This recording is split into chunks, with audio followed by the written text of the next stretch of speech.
எல்லாருக்குமே வந்து பார்த்தீங்கன்னா, ஒரு சிறப்பான குட் ஈவ்னிங்ப்பா. வீடியோக்குள்ள போறதுக்கு முன்னாடி 11th ஸ்டாண்டர்ட் கெமிஸ்ட்ரிக்கான இம்பார்ட்டன்ட் கொஸ்டின்ஸ் வந்து பார்க்க போறோம். வியாழக்கிழமை உங்களுக்கு எக்ஸாமு 21ஆம் தேதி. இப்போ கார்னர்ல பாருங்கப்பா. மொத்த மதிப்பெண்கள் 70. Maximum marks 70. லாஸ்ட் இயர் கேட்ட பப்ளிக் கொஸ்டின் பேப்பர்ப்பா இது. ஸோ மாடல் கொஸ்டின் பேப்பரை பார்க்கறதுக்கு முன்னாடி 25 மார்க் எடுத்தீங்க அப்படின்னாலே வந்து பாஸ். ஓகேங்களா? 25 மார்க் எடுத்தீங்கனாலே வந்து பாஸ். என்னென்ன படிக்கணும் அப்படின்றத சொல்றதுக்கு முன்னாடி கீழே டிஸ்கிரிப்ஷன்ல டெலிகிராம் குரூப் இருக்கு. மறக்காம வந்து பார்த்தீங்கன்னா டெலிகிராம் குரூப்ல வந்து ஜாயின் பண்ணிக்குமாறு கேட்டுக்கொள்ளப்படுகிறது. குறிப்பாக வந்து பார்த்தீங்கன்னா ஃபஸ்ட்டு A to Z வந்து கெமிஸ்ட்ரி 12க்கு வந்து டஃப்பாக கேட்டாங்கப்பா. ஆனால் 11க்கு அப்படி கேட்கறதுக்கான சான்சஸ் பாசிபிலிட்டிஸ் எனக்கு தெரிஞ்சு கொஞ்சம் கம்மி அப்படின்னே வந்து சொல்லலாம். ஈஸியாக கேட்பாங்க. ஏன்னா 12க்கு மேக்ஸ் ரொம்ப சப்பையாக கேட்டாங்க. அதனால் ஈஸியாக கேட்கலாம் மேபி. ஓகேங்களா? ஃபஸ்ட்டு 15 மார்க்குமே 15ல் ஃபஸ்ட்டு ஒரு 10 மார்க் ஏ டைப் பி டைப் இருக்குது. நல்லா புரிஞ்சுக்கோங்க. ஏ டைப் பி டைப் வந்து இருக்குது. ஃபஸ்ட்டு 15 மார்க்கில் 10 மார்க் புக் பேக் மோஸ்ட்லி வந்து கேட்கறதுக்கு சான்சஸ் இருக்குது. நல்லா புரிஞ்சுக்கோங்க. ஃபஸ்ட்டு 15 1 மார்க்கில் 10 1 மார்க்கு புக் பேக்கில் இருக்கிறது ஆக்சுவலாக வந்து கேட்குறதுக்கு வாய்ப்பு இருக்குது. 5 கொஸ்டின் ட்விஸ்ட் பண்ணி கேட்குறதுக்கு சான்சஸ் இருக்குது. இப்போ பாருங்கள், பார்ட் 2 பகுதி 2ல் answer any 6 questions. Question number 24 is compulsory அப்படின்னு சொல்லிட்டு கொடுத்துருக்குறாங்க. அதில் 16வது வந்து பாருங்கள், ஆக்சிஜனேற்றம் மற்றும் ஆக்சிஜன் ஒடுக்கம் வேறுபடுத்துக அப்படின்னு சொல்லிட்டு கேட்டிருக்கிறாங்க. ஸோ அதை வந்து டிஃபரன்ஷியேட் வந்து பண்ணி எழுதணும். எனி 6 கொஸ்டின்ஸ் வந்து கேட்டிருக்கிறாங்க. அந்த 6 கொஸ்டின்லேயே 24 வந்து கம்பல்சரி அப்படின்னு வந்து சொல்லியிருக்கிறாங்க. 17 வந்து பார்த்திங்கன்னா பாருங்கள், எய்சன்பர்க்கின் நிச்சயமற்ற தன்மை கோட்பாட்டினை கூறுக அப்படின்னு சொல்லிட்டு கேட்டிருக்கிறாங்க. அதாவது எய்சன்பர்க் வந்து கேட்டிருக்கிறாங்க இங்கிலீஷ் மீடியத்துக்கு. 18th பாரிஸ் சாந்துவின் பயன்களை குறிப்பிடுக அப்படின்னு சொல்லிட்டு கேட்டிருக்கிறாங்க. இங்கிலீஷ் மீடியத்துக்கு mention the uses of plaster of Paris அப்படின்னு சொல்லிட்டு கேட்டிருக்கிறாங்க. 19th வந்து பாருங்கள், லீ சாட்டியலின் ஓகேங்களா, லீ சாட்லியரின் தத்துவத்தினை கூறுக. ஸ்டேட் டெஃபினிஷன் மாதிரி எழுதுங்க.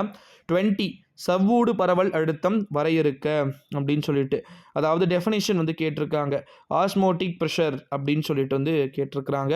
21க்கு லூயிஸ் அமைப்பு வந்து கேட்டிருக்கிறாங்க பாருங்கள். ஓகேங்களா, லூயிஸ் ஸ்ட்ரக்சர் வந்து கேட்டிருக்கிறாங்க, ட்ரா பண்ண சொல்லியிருக்கிறாங்க. ஓகேங்களா, அதாவது draw the Lewis structure for H2O HNO3 அப்படின்னு சொல்லிட்டு கேட்டிருக்கிறாங்க. 22 ப்ரீடல் கிராஃப்ட் வினையை பற்றி சிறு குறிப்பு வரைக அப்படின்னு சொல்லிட்டு டெஃபினிஷன் வந்து கேட்டிருக்காங்கப்பா. 2 மார்க்லாம் வந்து ஜஸ்ட்டு பெருசாலாம் எழுதாதீங்கப்பா. ஜஸ்ட்டு 2 மார்க்னால் 2 லைன் தான் எழுதணும். இதுதான் கான்செப்ட். நல்லா புரிஞ்சுக்கோங்க. 2 மார்க்னால் 2 லைன் எழுதணும். இதுதான் அந்த கான்செப்ட். திரும்ப திரும்ப சொல்லிக்கிறேன். ஓகேங்களா. 23 வந்து பாருங்கள், துகள் மாசுபடுத்திகள் என்றால் என்ன, எடுத்துக்காட்டு தருக. வாட் ஆர் பர்டிகுலட் பொல்யூஷன்ஸ்னு வந்து இருக்குது. ஆமாம், அதுக்கு எக்ஸாம்பிள் வந்து கேட்டிருக்கிறாங்க. 24 இதுதான் வந்து கம்பல்சரி கொஸ்டின். இதே கொஸ்டினை கூட நீங்கள் பார்த்துக்கோங்க. இதே மாடலில் வேறு மாதிரி கொஸ்டின்ஸ் வரலாம். பார்ட் 3ல் 3 மார்க் கொஸ்டின்ஸ் எவையேனும் 6 வினாக்களுக்கு விடையளிக்க, வினா எண் 33க்கு கட்டாயமாக விடையளிக்க அப்படின்னு சொல்லிட்டு சொல்லியிருக்கிறாங்க. Answer any 6 questions. Question number 33 is compulsory. 2 மார்க்கில் 24, 3 மார்க்கில் 33, 25 வந்து கொடுத்துருக்குறாங்க பாருங்கள். ஆக்சிஜனேற்ற எண் முறையில் பின்வரும் வினைகளை சமன் செய்க அப்படின்னு சொல்லிட்டு, balance the following equations by அப்படின்னு சொல்லிட்டு ஆக்சிஜனேற்றம் நம்பர் ஆஃப் மெத்தட் அப்படின்னு சொல்லிட்டு கேட்டிருக்கிறாங்க. 25, 26 முதன்மை குவாண்டம் எண் பற்றி சிறு குறிப்பு வரைக. Write short note and principal quantum number அப்படின்னு சொல்லிட்டு கேட்டிருக்கிறாங்க. 27 மூளை விட்ட தொடர்பினை விவரிக்க. எக்ஸ்பிளைன் த டயகனல் ரிலேஷன்ஷிப் அப்படின்னு சொல்லிட்டு கேட்டிருக்கிறாங்க. 28 பாரா ஹைட்ரஜனை எவ்வாறு ஆர்த்தோ ஹைட்ரஜனாய் மாற்றுவாய் அப்படின்னு சொல்லிட்டு கேட்டிருக்கிறாங்க. அதாவது how to you convert para hydrogen into ortho hydrogen அப்படின்னு சொல்லிட்டு கேட்டிருக்கிறாங்க. 29 நல்லியல்பு வாயு சமன்பாட்டை வருவிக்க அப்படின்னு சொல்லிட்டு ஐடியல் கேஸ் ஈக்குவேஷன் வந்து கேட்டிருக்கிறாங்க. 13th நிலை சார்புகள் மற்றும் வழி சார்புகள் என்றால் என்ன, 2 எடுத்துக்காட்டுகள் தருக அப்படின்னு சொல்லிட்டு. 31 நான் சொன்ன அதே மாதிரி சேம் கொஸ்டின்ஸ் வேறு மாதிரியும் வந்து கேட்கலாம்.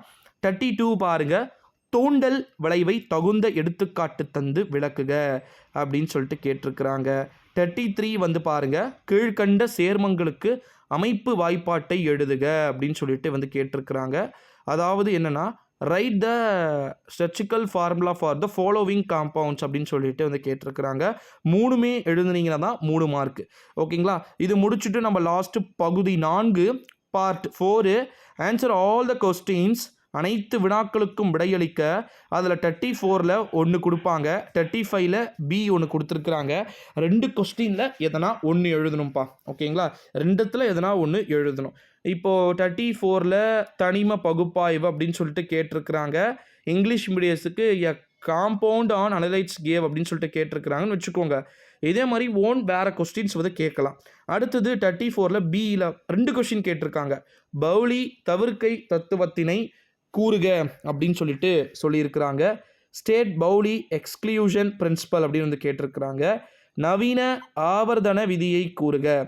ஸ்டேட் மாடர்ன் பீரியடிக் லா அப்படின்னு சொல்லிட்டு வந்து கேட்டிருக்கிறாங்க பாருங்க. அடுத்தது 35 இதெல்லாம் ஈஸிப்பா. 2 மார்க்கே 2 கேட்டு 5 மார்க் கேட்டு வச்சுருப்பாங்க. 35ல் 2 கொஷின்ஸ் வந்து கேட்டிருக்கிறாங்க. அதாவது 35 ஏழையே 2 கேட்டிருக்கிறாங்க. ஐசோடோப்புக்கள் என்றால் என்ன, ஹைட்ரஜனின் ஐசோடோப்புக்களின் பெயர்களை எழுதுக அப்படின்னு சொல்லிட்டு. What are the isotopes, write the names isotopes of hydrogen அப்படின்னு வந்து கேட்டிருக்கிறாங்க இங்கிலீஷ் மீடியத்துக்கு. 35ல் பி 7 கால்சியத்தின் பயன்களை தருக, give the uses of calcium அப்படின்னு சொல்லிட்டு. 35ல் பி ஒரே ஒரு 5 மார்க் தான் வந்து கொடுத்துருக்குறாங்க. வாண்டர் வால்ஸ் மாறிலிகளை கொண்டு நிலைமாறு மாறிலிகளை தருவி அப்படின்னு சொல்லிட்டு. Values of critical terms of van der Waals அப்படின்னு சொல்லிட்டு வந்து கேட்டிருக்கிறாங்க.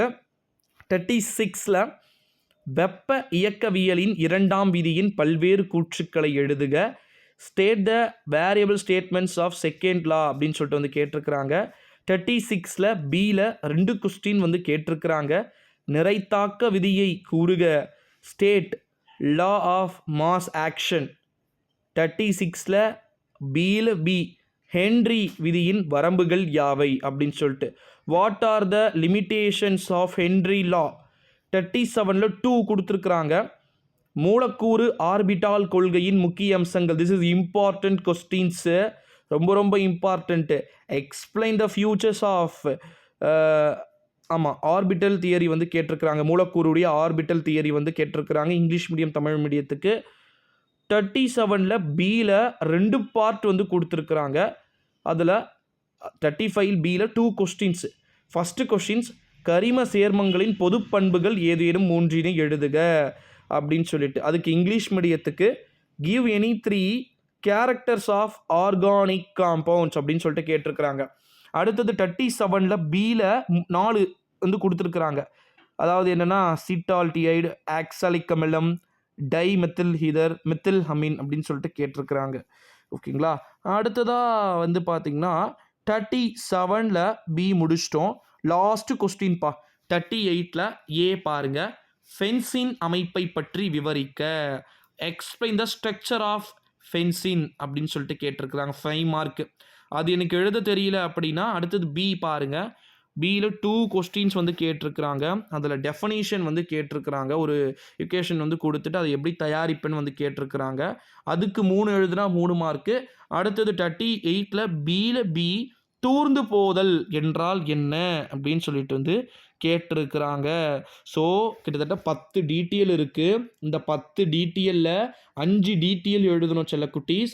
ஒரு பார்ட்டில் 2 கொடுத்துருக்குறாங்கன்னா அந்த 2 பார்ட்டில் 1 நம்ம சூஸ் பண்ணி வந்து எழுதணும்.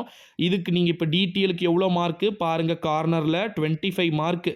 இந்த 25 மார்க்கு ஒரு 20 மார்க் எடுத்துடலாம். நம்ம டிஸ்கிரிப்ஷன், அதாவது டெலிகிராம் குரூப் வந்தீங்கன்னா கீழே டிஸ்கிரிப்ஷனில் லிங்க் இருக்குது. அடுத்தது இப்போ 3 மார்க் கார்னரில் பாருங்கள் 18 மார்க்கு. அடுத்தது இப்போ அகெயின் மறுபடியும் இன்னொரு கார்னரில் பாருங்கள் 2 மார்க்கு 12 மார்க்கு. இப்போ இதெல்லாம் முடிச்சிட்டிங்க அப்படின்னா அடுத்த கார்னரில் வந்து பாருங்கள் இப்போ பாருங்கள் 15 மார்க். அப்போ இதெல்லாம் சேர்ந்தது தான் இப்போ கார்னரில் பாருங்கள் டோட்டலாக 70. ஸோ எளிமையான முறையில் 11ஆம் வகுப்பு மாணவர்களுக்கு வேதியியல், அதாவது கெமிஸ்ட்ரி எளிமையான முறையில் கேட்கப்படுவதற்கான வாய்ப்புகள் சாத்தியக்கூறுகள் இருக்கு சில குட்டீஸ். ஸோ நீங்கள் பெருசாக பயப்பட வேண்டிய அவசியம் அப்படின்றது இருக்காது அப்படின்னே வந்து சொல்கிறேன். ஸோ மொத்தமாக வந்து 70 மதிப்பெண்ணுக்கு 20 மதிப்பெண் எடுத்தா பாஸா, 25 எடுத்தா பாஸான்னு கேட்டிங்கன்னா 15 மார்க் எடுத்தாலே பாஸ். ஓகேங்களா? ஸோ இந்த வீடியோவை உங்கள் ஃப்ரெண்ட்ஸ் அண்ட் ஃபேமிலி எல்லாருக்குமே வந்து ஷேர் பண்ணிக்கோங்க செல்ல குட்டீஸ். நன்றி, வணக்கம். அடுத்த வீடியோவில் பார்க்கலாம்.